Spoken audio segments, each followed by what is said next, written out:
Hello tout le monde et bienvenue dans un nouveau vlogmas. Un vlogmas qui va être assez court parce que aujourd'hui je vais aussi commencer à filmer celui qui va être pour les romans spicy de Noël. Mais quand même, on va commencer par ouvrir les calendriers, puis je vous annoncerai les prochaines lectures du mois pour le club de lecture. Et je dis les parce qu'on va en avoir deux. Mais d'abord, les calendriers. On va commencer avec le calendrier de Tea Heritage. 19. Ouh! Oh, c'est beau! C'est comme une petite carte de tarot et un papillon. Papillon thé noir Earl Grey.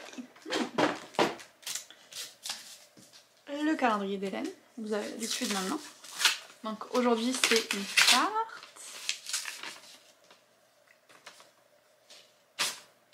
Oh oui, c'en est une comme celle de Circé. Elle est trop belle. Calypso, île d'Ojiji. C'est vraiment beau. J'espère qu'elle en fera d'autres comme ça sur d'autres thèmes parce que je les trouve magnifiques. Et puis on a le paquet du calendrier de Mélissa et elle m'a dit gâteaué. Oh oh! C'est du chocolat! Ouf. Oh, Ferrero Rocher. Mon petit ami, tu ne vas pas faire long feu. Et je vais même l'ouvrir maintenant. J'ai pas encore mangé mon chocolat dessert d'aujourd'hui. Oui. J'ai jamais goûté les chocolats de Ferrero Rocher autres que les Ferrero Rocher. Oh, regardez, on voit les morceaux de noisettes. Ok.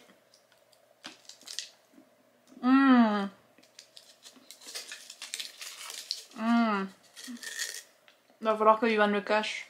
C'est pas possible. Je vais tout le manger en 10 secondes. Le bonheur. Sinon, comme d'habitude, mes objectifs lecture sont toujours irréalistes parce que oui, je veux commencer mes romans what the fuck aujourd'hui. Mais je voudrais aussi continuer au cœur d'une nuit de Noël. Alors, je dois dire que depuis que je l'ai commencé hier, j'ai fait que voir des avis négatifs dessus. Donc j'ai un peu peur, mais on va continuer. Et puis, on a attaqué notre lecture commune spéciale de Noël. Donc avec un Noël sans fin.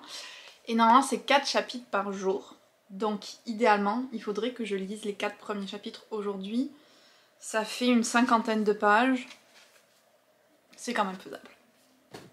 Sinon, pour les lectures du mois de janvier, pour le club des lectures du Clair de Lune, on a choisi 2 livres parce que Mélissa, il y en a un en anglais qui lui faisait hyper envie. Mais on s'est dit, tout le monde ne lit pas forcément en anglais, donc pour que tout le monde puisse quand même participer à la lecture commune, on a pris un 2e livre qui lui est aussi sorti traduit. Donc déjà, je vais commencer par la lecture en anglais qui moi aussi me fait hyper envie depuis longtemps. C'est The Library of the Unwritten, qui est l'histoire d'une espèce de bibliothèque magique où toutes les histoires inachevées vont et ont des gardiens. Mais à un moment, il y a un héros d'une histoire qui va s'échapper pour partir à la recherche de son auteur qui n'a pas fini son histoire. Et il y a une des gardiennes de la bibliothèque qui va essayer de le retrouver. La couverture, déjà, je trouve qu'il y a vraiment cet aspect un peu sombre. J'ai l'impression que ça va être quand même une lecture assez sérieuse, entre guillemets, mais ça me fait hyper envie. Puis les livres sur les livres, vous savez que j'adore ça. Ce qui tombe bien, vu que notre 2e lecture est dans le même thème. On sent le vlog venir. C'est La mer sans étoiles d'Erin Morgenstern, The Starless Sea en anglais. Donc celui-là, pour ceux qui veulent lire en français, voilà. Moi, il faisait aussi partie de ma pile à lire. Donc j'étais très contente de pouvoir le mettre en lecture commune. Ça me motivera à lire parce que il est quand même énorme. Je viens de voir, il fait plus de 700 pages dans ce format-là. Mon Dieu. Je vais vous lire le résumé pour celui-là parce qu'il n'est pas très long. Dans la bibliothèque de son université, Zachary Ezra Rollins trouve un livre mystérieux sans titre ni auteur. Il découvre avec stupéfaction qui est décrite, noir sur blanc, une anecdote de son enfance qu'il n'a jamais racontée à personne. Tout y est. La fausse porte, peinte en trompe-l'œil, l'épée, l'abeille, jusqu'à l'odeur de la sauge. Cette porte, il n'avait pas osé l'ouvrir alors. Une seconde chance lui est donnée de prendre, par un labyrinthe de mots et d'histoires, le chemin de la mer sans étoiles. Un monde merveilleux fait de tunnels tortueux, de cités perdues et d'histoires à préserver, quel qu'en soit le prix. Donc c'est le livre préféré d'une de mes amies Et il se trouve aussi que cette année, j'ai décidé de faire le 12 livres par 12 amis. On voit vraiment beaucoup passer sur Instagram en ce moment, comme tous les ans. J'avais testé il y a plusieurs années, j'avais complètement échoué. Je me suis dit, allez, on y croit cette fois-ci. Et il se trouve qu'elle m'a conseillé ce livre-là pour 2023. Donc si je peux le lire en janvier, ce sera vraiment un bon début d'année pour moi. Donc voilà les 2 lectures qu'on va vous proposer pour le club de lecture. Comme chaque mois, il va y avoir un concours pour gagner un des 2. Selon ce que vous préférez, selon lequel vous voulez participer. Moi je vais lire les 2. Sentez-vous libre de faire pareil ou d'en choisir un des 2. J'espère en tout cas que les choix vous plaisent. N'hésitez pas à me dire en commentaire si vous allez nous rejoindre pour une ou 2 de ces lectures-là. Assez de blabla, j'ai beaucoup de lectures à faire aujourd'hui. Je vous retrouve un peu plus tard.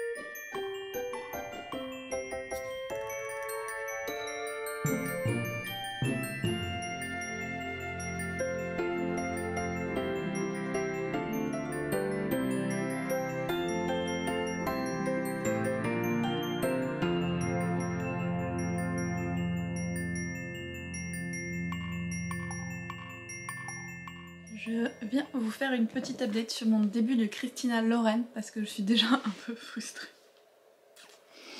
J'avais vraiment pas beaucoup d'attentes, oui et non, mais j'espérais quand même bien aimer parce que le dernier Christina Lauren que j'ai lu, j'ai vraiment bien aimé.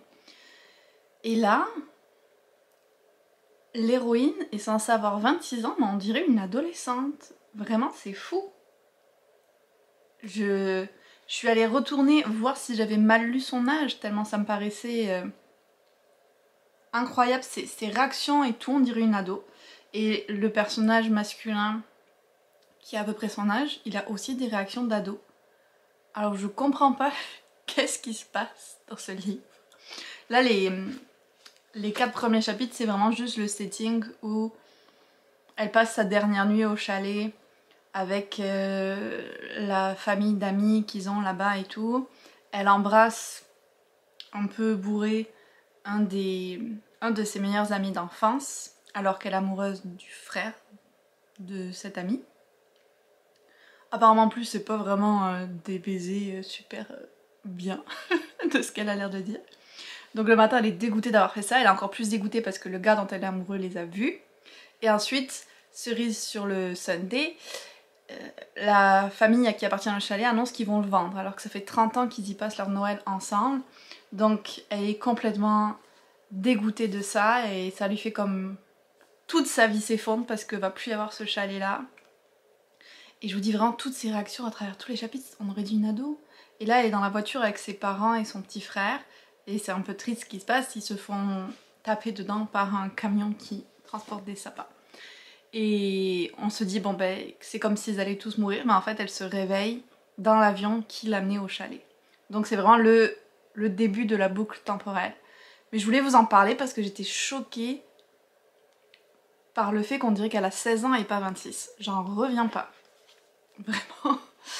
Donc voilà, une mini update pour ce livre. Je pense pas que je vais forcément en faire une tous les 4 chapitres ou quoi, mais je voulais au moins vous dire ce premier aperçu. J'ai reçu un petit livre aujourd'hui. On va regarder ce que c'est. Où est l'ouverture? Il n'y a pas d'ouverture. Je pense que je sais. Oui. Je vais pas le lire de suite. On m'a dit qu'il était pas mal plus pour l'été, mais... Oh, non, non, non.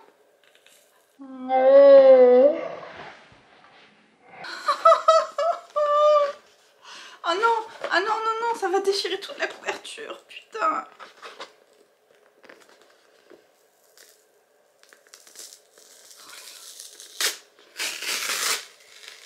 C'est une catastrophe.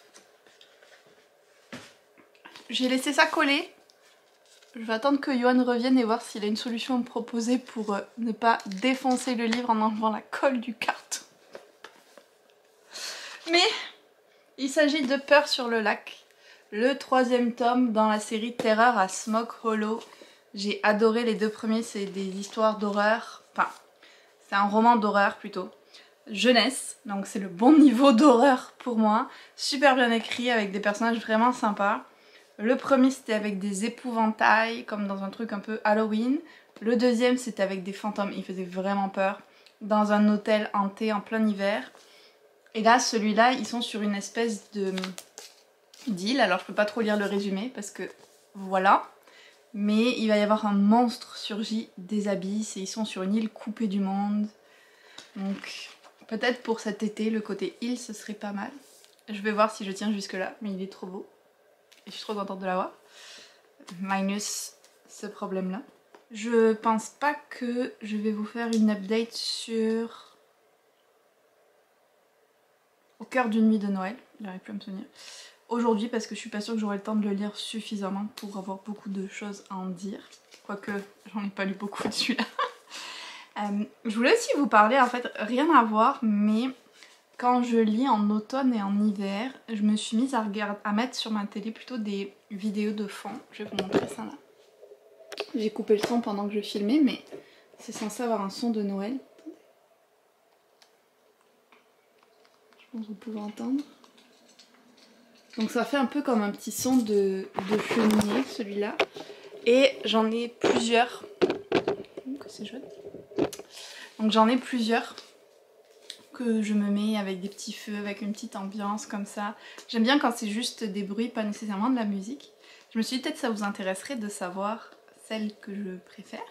Et donc je vais les mettre en barre d'infos de la vidéo. Mais dites-moi si vous aussi vous aimez bien vous mettre des musiques en fond, si vous écoutez de la musique pendant que vous lisez. Moi d'habitude je faisais rien, ça c'est vraiment assez récent que je le fasse, mais j'aime en particulier le bruit du feu de cheminée. Puis ça change un petit peu de celui de Netflix que je mets en boucle sinon. Sur ce, je vais arrêter le vlog là. J'espère que ça vous a plu et que vous êtes intéressés par les prochaines lectures communes qu'on va faire. Et on se retrouve demain.